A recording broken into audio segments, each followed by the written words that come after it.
kami perlu Engkau, kami perlu tuntunan dan penyertaan-Mu Tuhan sepanjang kehidupan kami. Bila Tuhan tidak berjalan bersama kami, kami tidak dapat melangkah Tuhan. Kami perlu Engkau di hidup kami. Ya. Haleluya, haleluya. Mari saudara, mari kita mau bersama-sama menaikkan doa Bapa kami. Mari ulangi seperti apa yang saya ucapkan.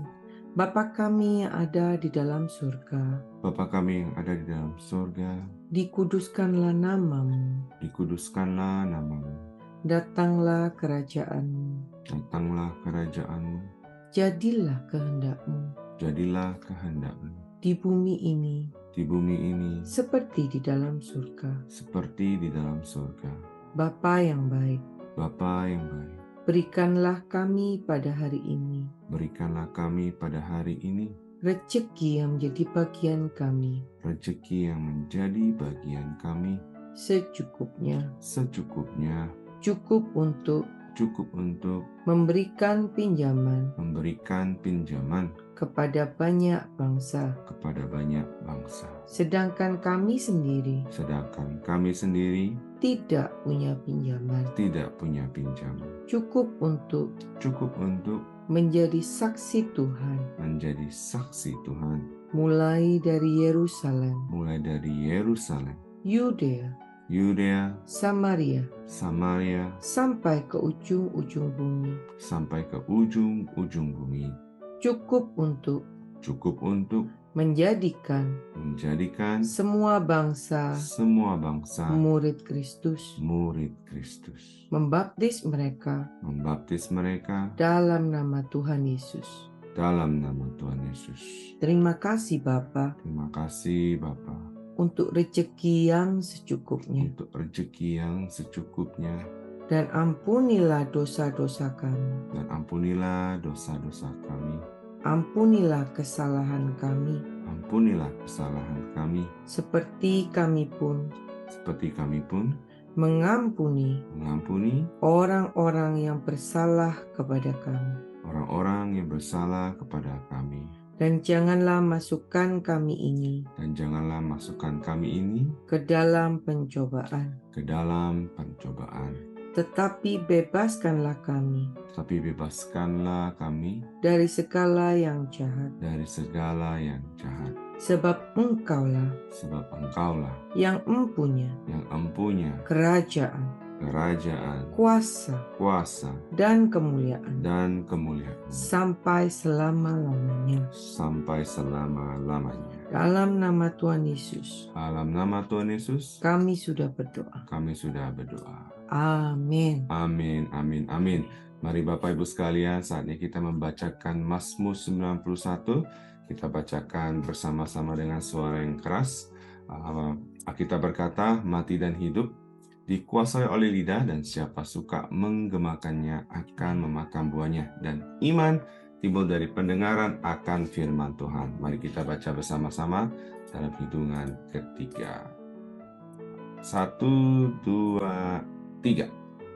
Orang yang duduk dalam lindungan yang maha tinggi, bermalam dalam naungan yang maha kuasa, akan berkata kepada Tuhan, tempat perlindunganku dan kubu pertahananku, Allahku yang ku percayai.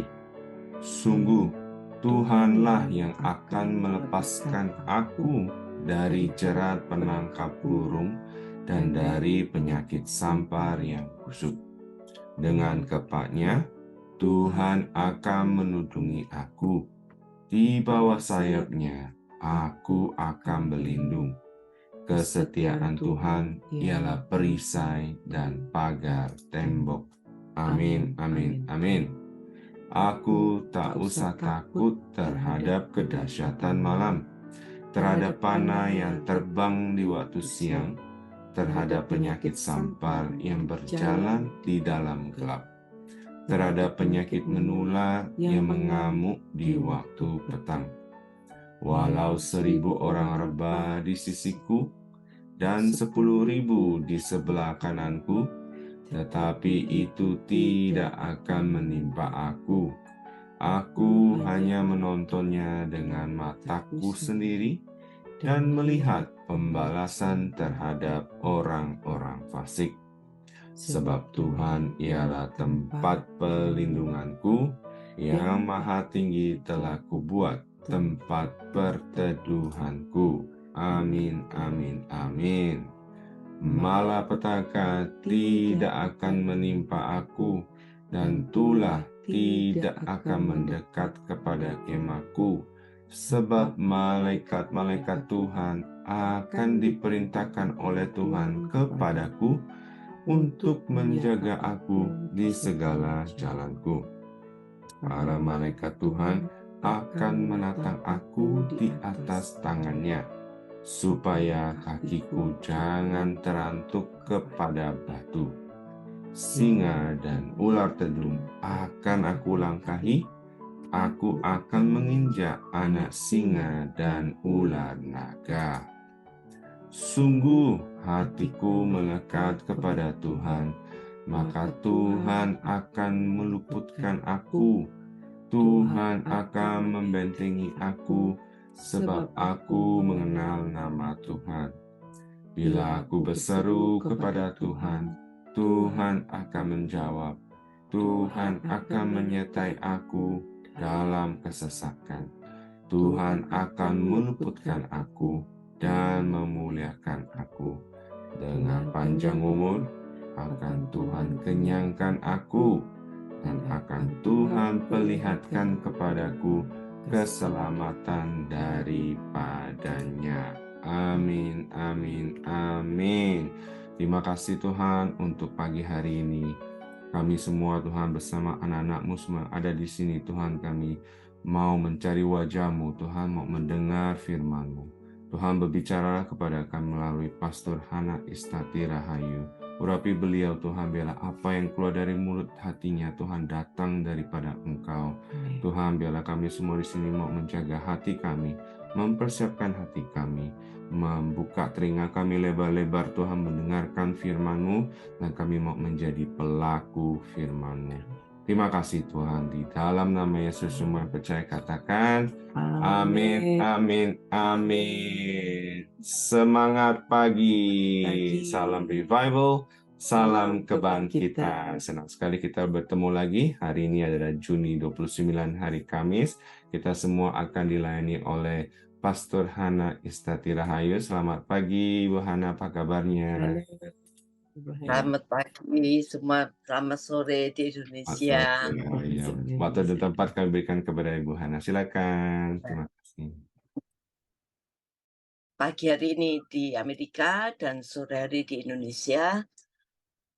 Pada kesempatan ini kita akan belajar bersama-sama tentang warisan apa untuk keturunan kita. Ya. Kita ambil dalam Amsal 13 ayat 22a. Orang baik meninggalkan warisan bagi anak cucunya. Saudara, dalam kehidupan ini, kita berlaku ketika terjadi perpindahan kehidupan dari generasi ke generasi, dari anak ke cucu, cucu ke cicit. Ya. Kita lihat kegagalan orang tua dalam meneruskan warisan rohani kepada anak-anaknya. Itu bisa menyebabkan kesulitan, bahkan kegagalan bagi generasi-generasi seterusnya. Anak-anak dan generasi keturunan kita itu membutuhkan satu pijakan yang kuat, ya, sebagai langkah awal kehidupan mereka. Dan hal itu seharusnya didapat dari orang tuanya. Karena itu kita sebagai orang tua, ayo kita mempersiapkan diri untuk mewariskan satu pijakan yang kuat untuk anak-anak kita dan bahkan mungkin untuk keturunan kita sampai cucu dan cicit-cicit kita. Bila orang tua tidak mengerti dengan baik apa yang menjadi pesan dan tanggung jawabnya untuk mewariskan hal yang baik, firman Tuhan mengatakan mewariskan hal baik bagi anak cucunya. Bagaimana mungkin seorang anak dapat memaksimalkan potensi dalam dirinya dan menggenapi rencana Allah di dalam hidupnya. Ini yang harus kita pikirkan sehingga seterusnya generasi kita itu bisa punya potensi memaksimalkan apa yang ada dalam hidupnya untuk menggenapi rencana Allah dalam hidup mereka. Bukan rencana diri sendiri, ya, tetapi rencana Allah. Karena itu peran orang tua sangat menentukan keberadaan seorang anak di kemudian hari. Saudara, kalau kita belajar di Alkitab, kegagalan Imam Eli, seorang imam, dalam mendidik anaknya, Hofni dan Pinehas, itu kita lihat bagaimana mereka dua anak ini berdosa di hadapan Tuhan. Tidak hanya itu, pada bagian selanjutnya dicatat bahwa Hofni dan Pinehas melakukan dosa perzinahan dengan perempuan-perempuan yang melayani di pintu kemah pertemuan. Saudara, ini adalah kegagalan seorang imam dalam mendidik anaknya. Sehingga akibatnya demikian. Pada waktu anaknya berbuat dosa, Imam Eli tidak tegas menghadapi semuanya itu. Saudara, mereka kata-katanya Imam Eli itu biasa aja. Tidak ada satu ketegasan yang melarang atau memberikan satu judgement pada anaknya untuk tidak melakukan itu dan menerangkan itu salah. Ini kegagalan Imam Eli. Tapi kalau kita lihat bagaimana keberhasilan seorang Hana yang mendidik Samuel. Sejak kecil Samuel sudah berada di lingkungannya bait Allah. Dan terbiasa mengenakan jubah dan baju efod dari kain linen yang dibuat oleh ibunya sendiri. Kita lihat setiap tahun secara rutin ibunya memberikan jubah kepada anaknya. Kan setiap tahun pasti nggak cukup ya, jadi diberikan yang baru. Ini gambaran apa? Ketekunan dan kesungguhan dari seorang ibu yang menginginkan anaknya tumbuh untuk menjadi pelayan Tuhan.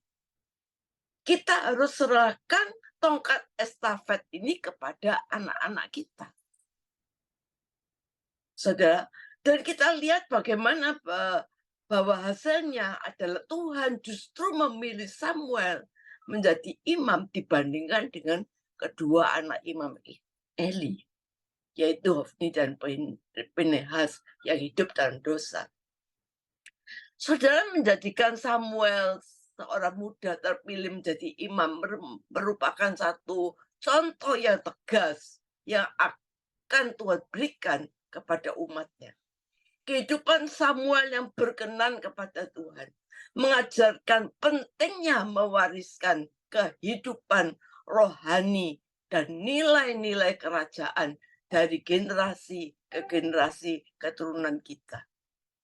Paulus mengingatkan iman dari Timotius ini sebagai iman yang tulus ikhlas, itu juga dari ibu dan neneknya. Saudara, oleh karena itu orang tua itu memegang peranan penting. Orang tua harus selalu memandang jauh ke depan akan masa depan anak-anak kita, ya, masa depan keturunan kita. Amsal mengatakan orang baik meninggalkan warisan bagi anak cucunya. Saudara, Amsal ini mengajarkan bahwa harus ada warisan yang diberikan pada anak cucu kita. Yang dimaksud tentunya bukan warisan cuma harta, kekayaan, tapi warisan nilai-nilai kehidupan bagi kerajaan surga. Yang membentuk dan mengajarkan anak-anak kita supaya untuk mereka ke depannya dan seterusnya mempunyai gaya hidup yang benar di hadapan Tuhan. Di tengah-tengah teknologi yang sungguh-sungguh luar biasa, informasi semakin berkembang pesat, ya, yang memungkinkan generasi kita menerima segala jenis informasi dari yang terbaik sampai yang terburuk. Seharusnya kita memperlengkapi mereka sejak dini. Ini difilter dengan nilai-nilai kerajaan Allah dan kebenarannya. Kalau kita tidak punya filter untuk ini, saudara, anak kita menjadi liar, menjadi sama dengan dunia. Itulah warisan yang terbaik akan menjadi akar kebahagiaan dalam keluarga yang bisa kita tinggalkan bagi keturunan kita kelak.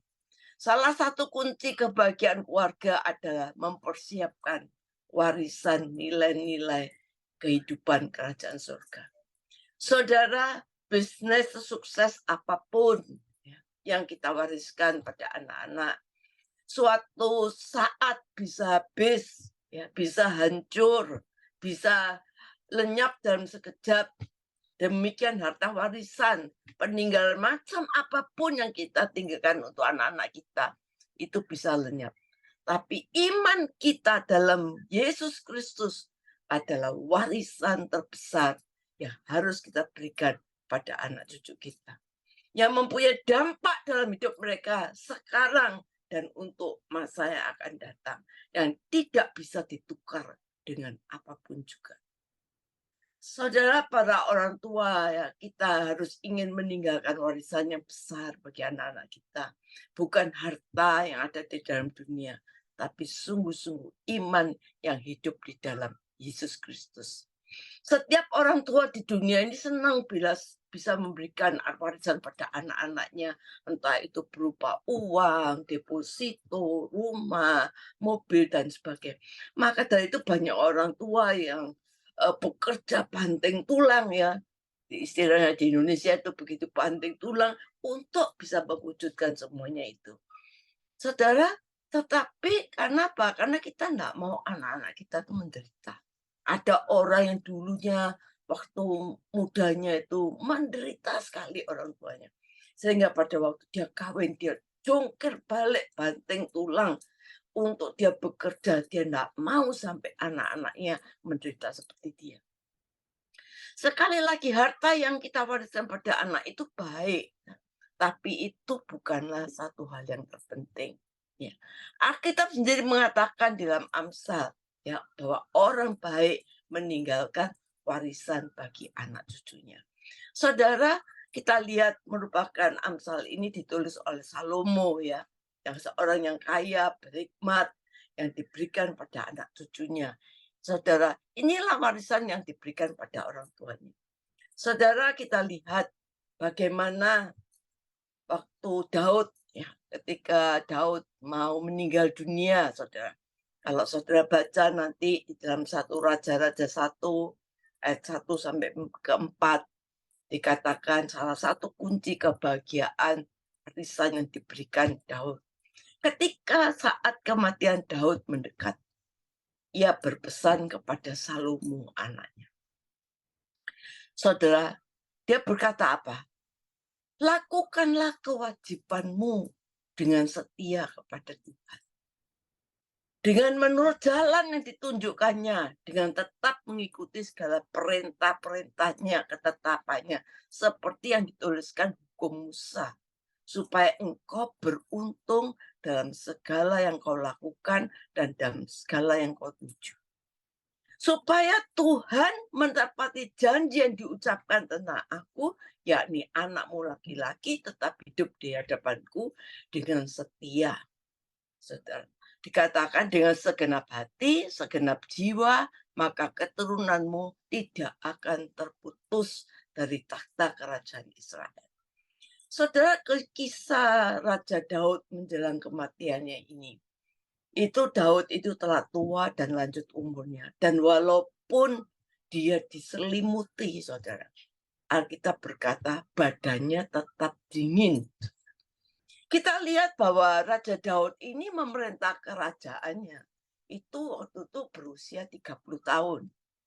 Dan total usia Daud yaitu dia berumur 70 tahun.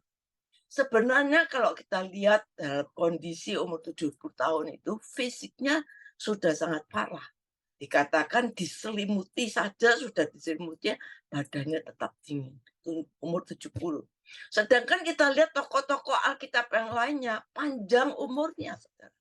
Kenapa Daud ini umurnya cuma 70 tahun? Saudara? Sudah tidak bisa bangun, saudara, diselimuti saja. Sudah tidak bisa memerintah kerajaannya.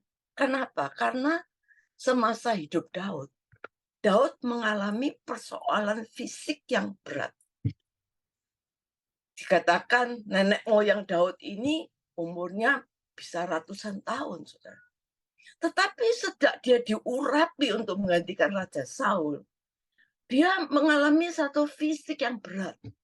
Alkitab bercerita dia lari dari satu gunung ke gunung lain. Dia lari dari satu gua ke gua lain. Dia mengalami kelaparan, dia mengalami ketakutan, dia mengalami dikejar-kejar musuh, bahaya, belasan tahun dia hidup dengan cara seperti itu. Sampai akhirnya dia menjadi raja menggantikan Saul.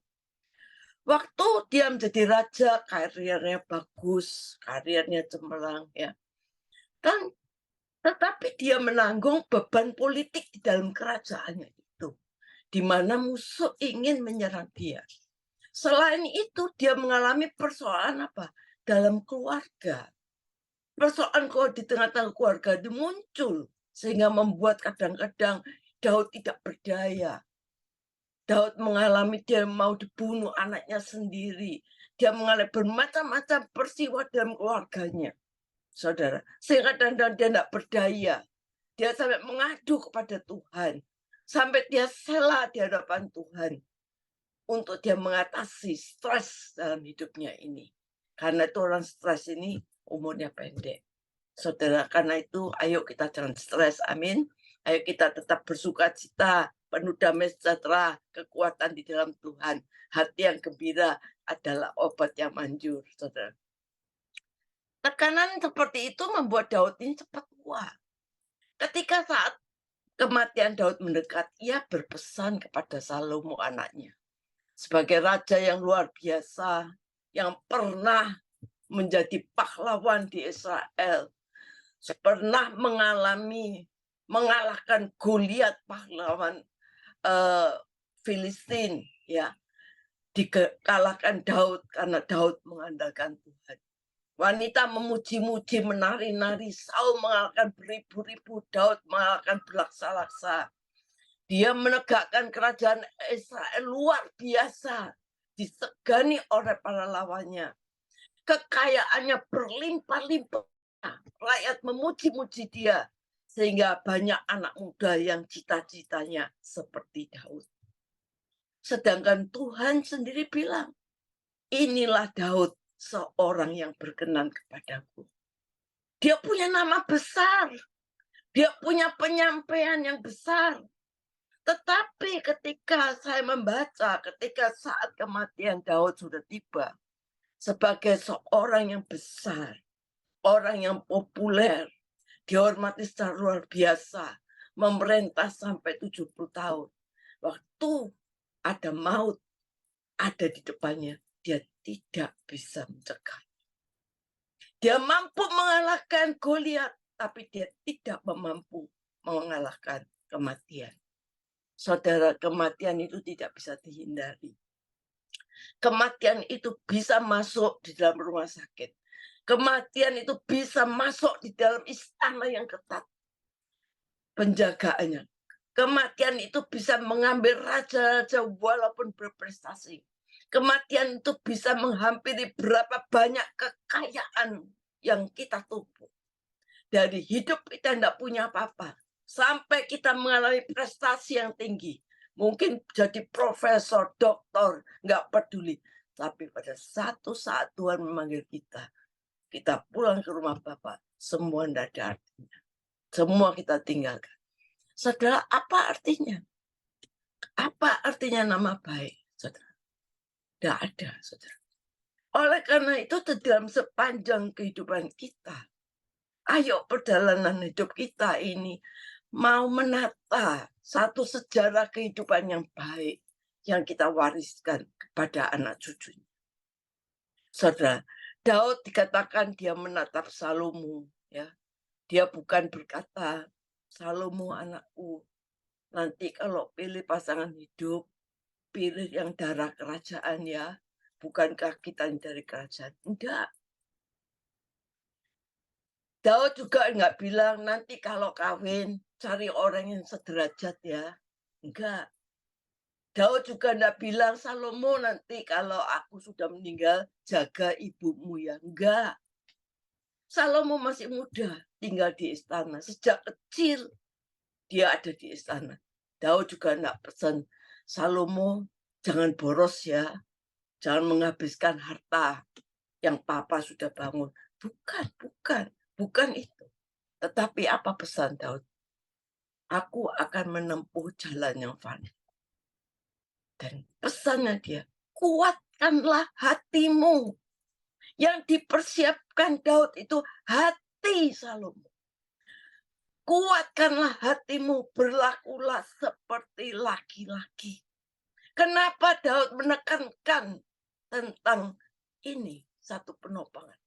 Karena hati Salomo, karena Daud tahu situasi politik kerajaan nggak mudah. Saudara dikatakan bahwa Salomo ini saudara-saudara sudah mengkudeta dia juga. Saudara, dan dia katakan jadilah engkau seperti laki. Saudara, dan dia berkata, jangan kuatkanlah dan teguhkanlah hatimu. Saudara, ketika Daud menjadi raja, umurnya 30, dan ditempa oleh keadaan pengalaman peperangan yang luar biasa. Sedang Salomo tinggal di istana. Saudara, yang dipersiapkan itu adalah hatinya untuk kuat seperti laki-laki. Salomo mau menggantikan ayahnya, mana mungkin dia bisa sehebat ayah. Dan Daud memberi pesan, lakukanlah kewajibanmu, yaitu setia terhadap Tuhan Allah. Jadi kuatkanlah hatimu, jadilah seperti laki-laki, berlaku setia terhadap Tuhan Allah. Dia tidak bicara soal harta, tidak berbicara tentang strategi perang, tapi hiduplah menurut jalan yang ditunjukkanlah. Tetap mengikuti jalan ketetapan peraturannya seperti yang ditulis Musa, ditulis pada hukum Musa, supaya engkau beruntung di segala yang kau lakukan dan segala yang kau tuju. Saudara, nasihat Allah ini juga diberikan kepada Yosua lewat Musa, yang diulang-ulang sampai 3 kali, yaitu tentang kuatkanlah hati. Kata Daud kepada Salomo sebelum kematiannya.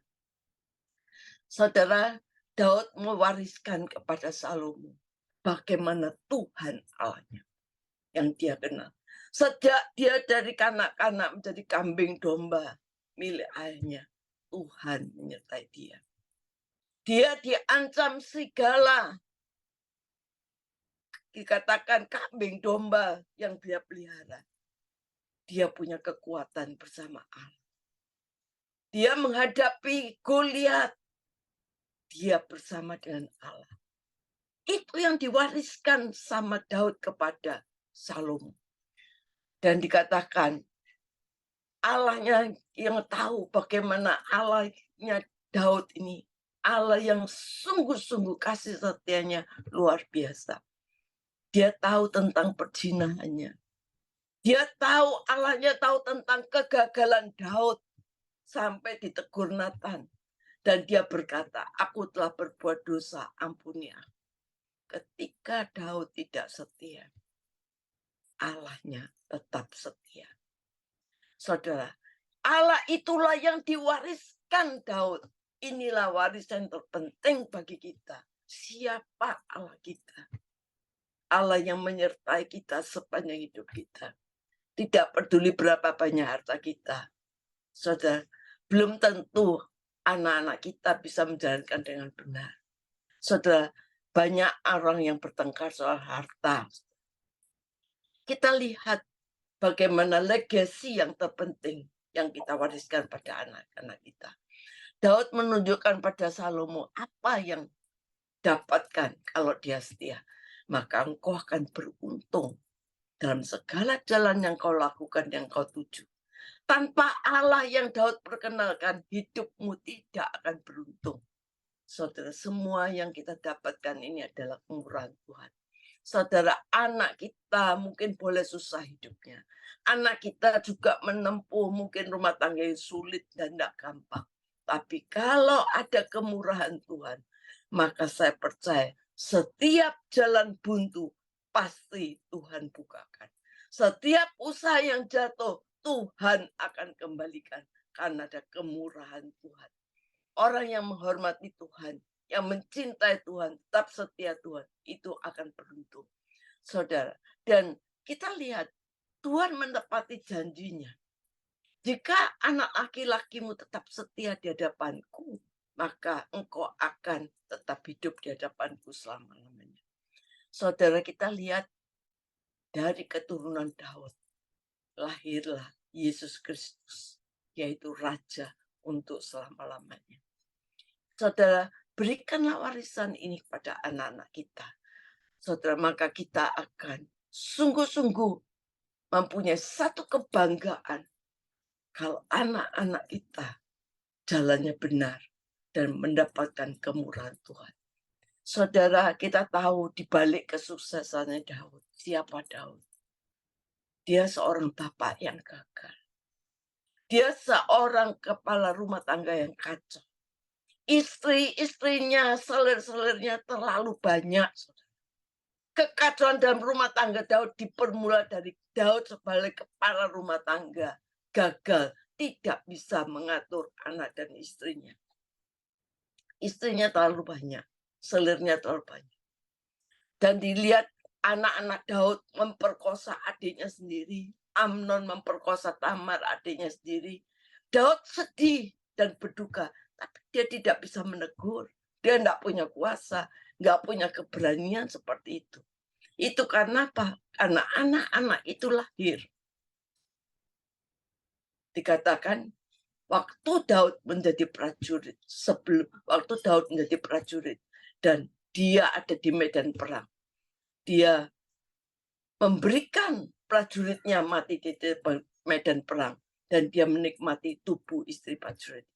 Sebelum anak-anak itu lahir. Jadi waktu anak-anak itu lahir, terjadi itu satu kekacauan dalam rumah tangga. Daud tidak punya kuasa. Dia seorang ayah yang gagal. Saudara, kita dipanggil belajar Alkitab untuk tidak menjadi seperti Daud. Tetapi kita mau mempunyai Allahnya Daud. Jadi jangan ada yang bercita-cita seperti Daud, saudara. Daud itu gagal, bapak yang gagal. Tapi kita mau mempelajari, kita mau mempunyai Allahnya Daud yang luar biasa. Saudara, sebenarnya oleh karena itu, ayo kita mau sungguh-sungguh melihat bagaimana pada waktu Salomo menerima warisan yang luar biasa, diberkati luar biasa, dapat hikmat luar biasa. Tapi waktu Salomo sudah tua, saudara, ternyata dia sama konyolnya dengan bapaknya. Bahkan lebih konyol lagi. Istrinya dan selirnya 1000, saudara. Lebih banyak dari bapaknya. Dia tidak menghormati Tuhan lagi. Dia waktunya habis untuk berfoya-foya. Main kuda jadi hobinya. Dikatakan dan selir-selirnya itu dari anak-anak putih-putih orang fasik. Dan Salomo meninggal dunia terbagi dari 2 kerajaan, Yehuda, Israel di utara, Yehuda di selatan. Anak-anak Salomo menjadi raja dan anak-anak Salomo menjadi raja di Israel. 2 kerajaan ini terus berperang sampai dua-duanya dilalap oleh bangsa asing. 20 raja di Israel, 20 raja di Yehuda, semua anak-anak Salomo. Berapa yang setia kepada Tuhan? Anak-anak Salomo, 8 orang. 20% yang takut akan Tuhan. Yang 80% tidak takut akan Tuhan dan tidak setia pada Tuhan. Mereka berzina, melakukan ketidakadilan, memberontak pada Tuhan. Karena apa? Karena ayahnya tidak memberikan warisan kerajaan surga. Nilai-nilai hidup kerajaan surga. Saudara, saat Israel dan anak-anak Salomo tidak setia, apa yang Tuhan berbuat? Tuhan tetap setia akan janjinya. Itulah Tuhan saya dan Tuhan saudara. Saudara, ada beberapa hari yang lalu. Kenapa saya membawakan ini? Karena ada beberapa hari yang lalu ada seorang yang bercerita bahwa dia mempunyai kesaksian. Dia mempunyai 4 orang anak. Usahanya cukup berhasil. Tapi anaknya ini ribut terus, saudara. Berkelahi ribut terus. Tapi anak yang sulung, yang disayangi itu anak tertua. Dia seiman dengan papanya. Saudara, ketika papanya masih hidup, dia sudah mendikte mamanya. Jangan sampai nanti membeli warisan cuma sama kokoku ya, anak yang tertua. Sudah didikte, diintimidasi mamanya. Saudara, kemudian papanya meninggal. Dibaca di lawyer surat wasiatnya. Ternyata 3 adiknya diberi warisan 33% masing-masing. Dan kakak yang tertua ini cuma 1%. Saudara, adiknya tersenyum, dapat 33%. Semua adiknya tersenyum. Tapi kakaknya ini sedih. Dan mamanya tanya, kamu sedih ya terima 1%? Enggak. Itu aku yang minta pada papaku. Aku mau cuma 1%. Supaya adikku nggak ribut. Aku sedih. Bukan karena aku punya 1%. Tapi aku sedih. Aku kehilangan papa yang mewariskan Tuhan padaku. Dia berkata, Ma, aku boleh kehilangan segalanya. Tetapi papa mewariskan Yesus kepadaku. Kalau aku punya Yesus, aku punya segala-galanya. Saudara, saat ini anak yang cuma diberi 1%, dia menjadi orang yang sukses luar biasa. Amin. Sore hari ini kita akan berdoa. Tuhan Yesus, terima kasih untuk keluarga yang begitu luar biasa yang Kau berikan kepada kami. Ajar kami agar dapat memberikan tuntunan dan nilai kehidupan bagi semua keturunan kami. Sehingga mereka memperoleh warisan yang terbaik dalam hidup mereka. Mereka mempunyai warisan kehidupan kerajaan surga, yaitu Yesus Kristus sendiri. Karena kita tahu di bawah langit ini, kolong langit ini, tidak ada nama lain yang olehnya bisa menolong kita, yaitu Yesus Kristus Tuhan. Kami berdoa untuk semua dari kami, biarlah kami sadar untuk mulai saat kita menanam benih warisan pada anak-anak kita, supaya anak-anak kita mempunyai pijakan yang kuat untuk hidup di masa depan kita. Kami percaya Tuhan, walau kami tidak punya apa-apa, tapi kalau kami punya Yesus, kami punya segala-galanya. Berkati Tuhan kami semua dalam nama Yesus. Amin.